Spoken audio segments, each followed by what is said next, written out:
ಇನ್ನು ಮುಂದೆ ನಿಮ್ಮ ನೆಚ್ಚಿನ ಧಾರಾವಾಹಿಗಳ ಫುಲ್ ಎಪಿಸೋಡ್ಗಳು ಸನ್ ನೆಕ್ಸ್ಟ್ ಆಪ್ನಲ್ಲಿ ಮಾತ್ರ.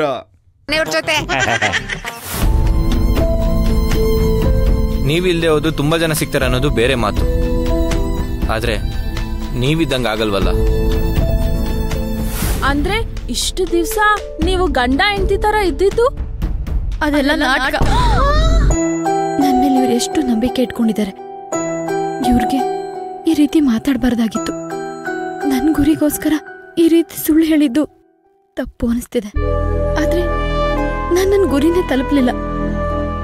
ಎಲ್ಲಿದ್ದೀನೋ ಅಲ್ಲೇ ಇದ್ದೀನಿ ಅಂದಮೇಲೆ ಸುಳ್ಳು ಹೇಳೋ ಅಗತ್ಯ ಏನಿತ್ತು? ಆದ್ರೂ ಈಗ ಸತ್ಯ ಹೇಳ್ಬಿಟ್ನಲ್ಲ ಅನ್ನೋ ಸಮಾಧಾನ ಇದೆ. ಇನ್ನು ಮುಂದೆ ನಾನು ನಾನಾಗೇ ಇರಬೇಕು, ಸತ್ಯದ ದಾರಿಲೇ ನಡಿಬೇಕು. ಆದ್ರೆ ಸಮರ್ಥವ್ರ ಕತೆ ಏನು? ಇಷ್ಟು ದಿವಸ ಮದ್ವೆ ಆಗಿದೆ ಅಂತ ಸುಳ್ಳು ಹೇಳ್ಕೊಂಡು ಇಬ್ರು ಜೊತೆಗಿದ್ವಿ. ಇನ್ ಮುಂದೆ ಹಾಗಿರೋದಕ್ಕೆ ಸಾಧ್ಯನೇ ಇಲ್ಲ. ಅವ್ರಿಗೆ ಹೇಗ್ ಮುಖ ತೋರಿಸ್ಲಿ? ನನಗೆ ಕ್ಷಮಿಸ್ಬಿಡಿ ಸಮರ್ಥ, ನನಗೆ ಕ್ಷಮಿಸ್ಬಿಡಿ.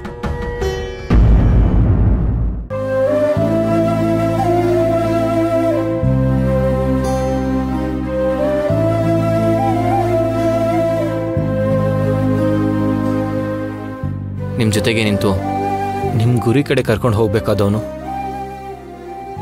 ಸಂಸಾರ ಕೋಪಕ್ಕೆ ತಳ್ಬಿಟ್ಟೆ. ಅಮ್ಮನ ಎದುರುಗಡೆ ಧೈರ್ಯವಾಗಿ ಮಾತಾಡಕ್ಕಾಗ್ದೆ ಪ್ರತಿ ಸರಿ ಅವರಿಂದ ಅವಮಾನ ಆಗೋವಾಗ ಮಾಡಿದೆ.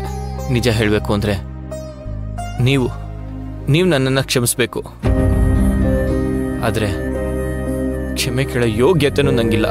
ನಿಮ್ಮನ್ನ ನೋಡ್ದೆ ಮಾತಾಡಿಸ್ದೆ ನನ್ನಿಂದ ಇರೋದಕ್ಕೆ ಆಗೋದಿಲ್ಲ ಗುಲಾಬಿ. ಅಮ್ಮ ಅಂತೂ ನಮ್ಮಿಬ್ರು ಮದ್ವೆಗೆ ಒಪ್ಕೊಳ್ಳೋದೇ ಇಲ್ಲ ಅಂತ ಅನಿಸ್ತಿದೆ. ಆದ್ರೆ ನಾನು ಅವ್ರನ್ನ ಒಪ್ಸೆ ನಿಮ್ಮನ್ನ ಮದ್ವೆ ಆಗ್ತೀನಿ. ಇದರಲ್ಲಿ ಗೆಲ್ತೀನೋ ಸೋಲ್ತೀನೋ ನಂಗೆ ಗೊತ್ತಿಲ್ಲ. ಈಗ ನಿಮ್ಮ ಪ್ರೀತಿನೇ ನನ್ನ ಗೆಲುವಿನ ಕಡೆ ಕರ್ಕೊಂಡು ಹೋಗ್ಬೇಕು. ಆ ಪ್ರೀತಿನೇ ದೇವರಾಗಿ ನಮ್ಮ ಜೀವನಕ್ಕೆ ಬರಬೇಕು.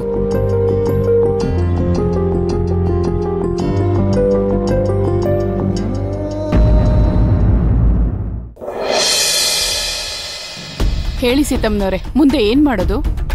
ಎಲ್ಲ ನಾನೇ ಹೇಳಿದ್ರೆ ನೀವೇನ್ ಹೇಳೋದು? ಎಲ್ಲಾ ಸಮಸ್ಯೆಗಳು ನಿಮ್ಗೆ ಗೊತ್ತಿರೋದ್ರಿಂದ ನೀವು ಏನಾದ್ರೂ ಹೇಳಿ. ಸೀತಮ್ಮ, ಸಮಸ್ಯೆ ನನ್ ಕೈಲಿದ್ದಿದ್ರೆ ನಿಮ್ ಸಮಸ್ಯೆನ ಯಾವತ್ತೋ ಪರಿಹಾರ ಮಾಡ್ಬಿಡ್ತಾ ಇದ್ದೆ. ಆದ್ರೆ ಬಾಲ್ ಇರೋದು ನಿಮ್ ಬೌಂಡ್ರಿನಲ್ಲಿ. ನೀವು ಆದಷ್ಟು ಬೇಗ ನನಗ್ ಕಳ್ಸಿದ್ರೆ ತಾನೆ ನಾನ್ ಗೇಮ್ ಆಡಕ್ಕಾಗೋದು.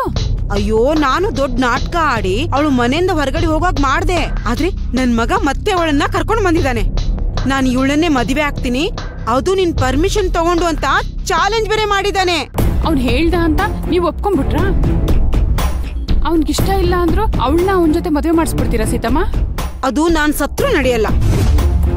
ಈ ಸೀತಾದೇವಿ ಒಂದ್ಸರಿ ಬೇಡ ಅಂತ ನಿರ್ಧಾರ ತಗೊಂಡ್ರೆ ಆ ದೇವರೇ ಬಂದು ಒಪ್ಸಿದ್ರು ಒಪ್ಕೊಳ್ಳಲ್ಲ. ಆದ್ರೆ ನನ್ಗೆ ನನ್ ಮಗನ್ನೇ ಯೋಚನೆ. ಅವನು ಅವಳನ್ನ ತುಂಬಾ ಹಚ್ಕೊಂಡ್ಬಿಟ್ಟಿದ್ದಾನೆ. ಅವಳಿಗೋಸ್ಕರ ಏನ್ ಬೇಕಾದ್ರೂ ಮಾಡ್ತಾನೆ. ಅವಳ ವಿಷಯಕ್ಕೆ ತಲೆ ಕೆಡಿಸ್ಕೊಂಡು ಏನಾದ್ರೂ ಮಾಡ್ಕೊಂಡ್ಬಿಟ್ರೆ ಅದೇ ಭಯ ನನ್ಗೆ. ನೋಡಿ ಸೀತಮ್ಮ, ಈ ಪ್ರೀತಿ ಪ್ರೇಮ ಅಂತ ಹಿಂದೆ ಬಿದ್ದವರು ಇದೇ ತರ ಮಾಡ್ತಾರೆ. ಹುಡುಗಿ ಸಿಕ್ಕಿದ್ರೆ ಪಾರ್ಟಿ ಮಾಡ್ತಾರೆ, ಸಿಗ್ಲಿಲ್ಲ ಅಂದ್ರೆ ದೇವದಾಸ ಆಗ್ಬಿಡ್ತಾರೆ. ಅದೇ ಅವನ್ ಜೀವನಕ್ಕೆ ಇನ್ನೊಂದು ಹುಡುಗಿ ಬಂದ್ಬಿಟ್ರೆ ದೇವದಾಸು ಪ್ರೇಮದಾಸ ಆಗ್ಬಿಡ್ತಾನೆ. ಅದಕ್ಕೆ ಸೀತಮ್ಮ, ಏನಾದ್ರೂ ಪ್ಲಾನ್ ಮಾಡಿ ಗುಲಾಬಿನ ನನ್ ಮಗನ್ಗೆ ಮದುವೆ ಮಾಡಿಸ್ಬಿಡಿ. ಸ್ವಲ್ಪ ದಿನ ನೋವು ತಿಂತಾನೆ. ಅಷ್ಟ್ರಲ್ಲೇ ನೀವು ಬೇರೆ ಹುಡುಗಿ ನೋಡಿ ಮದುವೆ ಮಾಡಿಸ್ಬಿಡಿ. ಅವಳೇ ಅವನ್ನ ಸರಿ ಮಾಡ್ತಾಳೆ ಸೀತಮ್ಮ. ಅಯ್ಯೋ, ನಂದು ಅದೇ ಪ್ಲಾನು. ಅಖಿಲ್ ಜೊತೆ ಮದುವೆ ಮಾಡ್ತೀನಿ ಅಂದ್ರೆ ಗುಲಾಬಿ ಖಂಡಿತ ಒಪ್ಕೊಳ್ಳಲ್ಲ. ಅದಕ್ಕೆ ಇದನ್ನ ನಾವು ಬೇರೆ ರೀತಿಯಿಂದ ಹ್ಯಾಂಡಲ್ ಮಾಡ್ಬೇಕು. ಏನ್ ಮಾಡ್ತೀರಾ ನನಗೆ ಗೊತ್ತಿಲ್ಲ ಸೀತಮ್ಮ. ಗುಲಾಬಿನ ನನ್ ಮಗ ತುಂಬಾ ಹಚ್ಕೊಂಡ್ಬಿಟ್ಟಿದ್ದಾನೆ. ಅವಳಿಲ್ಲ ಅಂದ್ರೆ ಅವ್ನ್ ಸತ್ತೋಗ್ತೀನಿ ಅಂತ ಹೇಳ್ತಿದ್ದಾನೆ. ಆದಷ್ಟು ಬೇಗ ನನ್ ಮಗನ್ ಜೊತೆ ಗುಲಾಬಿನ ಮದುವೆ ಮಾಡಿಸ್ಲೇಬೇಕು ಸೀತಮ್ಮ. ಆಯ್ತು, ಸರಿ ಸರಿ, ಇದಕ್ಕೇನಾದ್ರೂ ಯೋಚನೆ ಮಾಡ್ತೀನಿ ರೀ.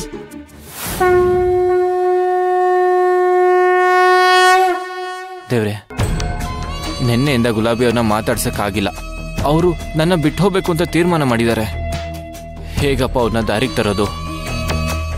ಅವ್ರು ಇಲ್ಲದೆ ಇದ್ರೆ ನಾನಂತೂ ಜೀವಂತವಾಗಿರಲ್ಲ. ನೋಡು, ನನ್ನ ಪ್ರೀತಿ ನಿನ್ನ ಕೈಯಲ್ಲಿದೆ, ಅದನ್ನ ಉಳಿಸ್ಕೊಡು. ದಯವಿಟ್ಟು ನನ್ನ ಕೈ ಬಿಡಬೇಡ.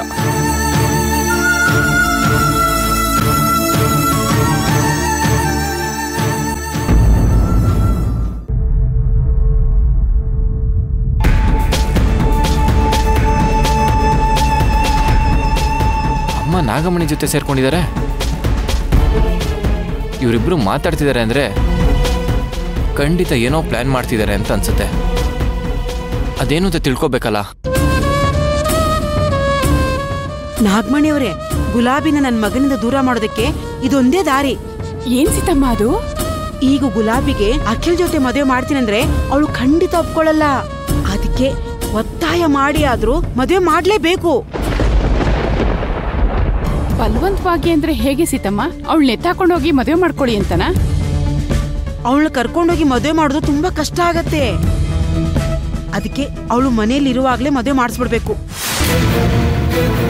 ಈಗ ನಾನ್ ಮನೆಗೆ ಹೋಗಿ ಮನೆಯವ್ರನ್ನೆಲ್ಲ ಏನಾದ್ರೂ ಉಪಾಯ ಮಾಡಿ ಹೊರಗಡೆ ಕಳಿಸ್ತೀನಿ. ಸಮರ್ಥ್ ಕೂಡ ಮನೆಯಲ್ಲಿಲ್ಲ, ಗುಲಾಬಿ ಒಬ್ಳೇ ಇರ್ತಾಳೆ. ನೀವು ಅಖಿಲ್ನ ಕರ್ಕೊಂಬಂದು ಅವಳ ಕುತ್ತಿಗೆ ತಾಳಿ ಕಟ್ಸಿ. ನಾನು ಅಲ್ಲಿ ಇಲ್ದೇ ಇರೋ ಹಾಗೆ ನೋಡ್ಕೋತೀನಿ. ಅಮ್ಮ, ನೀನ್ ಈ ಮಟ್ಟಿಗೆ ಕೇಳಿದ್ದೆ ಅಂತ ನಂಗೆ ಗೊತ್ತಿರಲಿಲ್ಲ. ಯಾಕಮ್ಮ ಹೀಗೆ ಮಾಡ್ತಿದ್ಯಾ? ಇಲ್ಲ, ನಾನು ಬಿಡಲ್ಲ. ನಿನ್ನ ಪ್ರಶ್ನೆ ಮಾಡೇ ಮಾಡ್ತೀನಿ.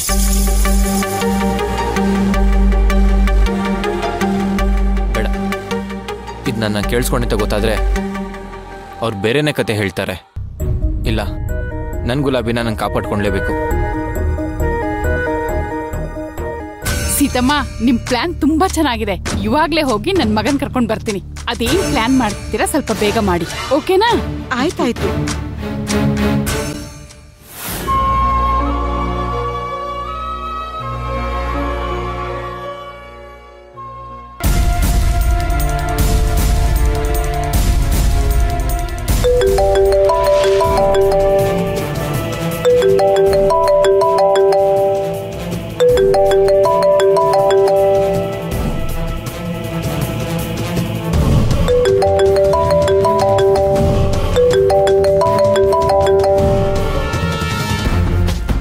ಗುಲಾಬಿ ಪ್ಲೀಸ್ ಫೋನ್ ಪಿಕ್ ಮಾಡಿ. ಫೋನ್ ಪಿಕ್ ಮಾಡಿಲ್ಲ ಅಂದ್ರೆ ತೊಂದರೆ ಸಿಗಾಕೋತೀರಾ. ಒಂದ್ಸಲ ಫೋನ್ ಪಿಕ್ ಮಾಡಿ.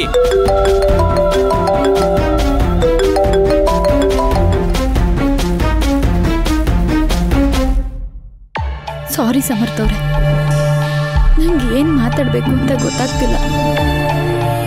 ನನ್ನಿಂದ ನಿಮ್ ಜೀವನ ಹಾಳಾಗಿರೋದು ಸಾಕು. ಮತ್ತೆ ನೀವು ಮದ್ವೆ ವಿಷಯ ಮಾತಾಡೋದಕ್ಕೆ ಫೋನ್ ಮಾಡ್ತಿದ್ದೀರಾ ಅಂತ ನನಗೆ ಗೊತ್ತು. ಅದಕ್ಕೆ ನಾನು ಫೋನ್ ಪಿಕ್ ಮಾಡಲ್ಲ.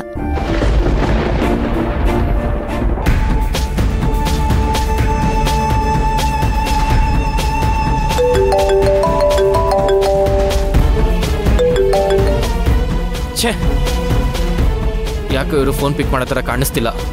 ನಾನು ಅಲ್ಲಿಗೆ ಹೋಗೋಷ್ಟಳಿಗೆ ಖಂಡಿತ ನಾಗಮಣಿ ಅಖಿಲ್ ಅಲ್ಲಿಗೆ ಹೋಗಿರ್ತಾರೆ. ಇದನ್ನ ಹೇಗಾರು ಮಾಡಿ ತಪ್ಪಿಸ್ಬೇಕು. ಗೌಡ್ರಿಗೆ ಫೋನ್ ಮಾಡ್ತೀನಿ.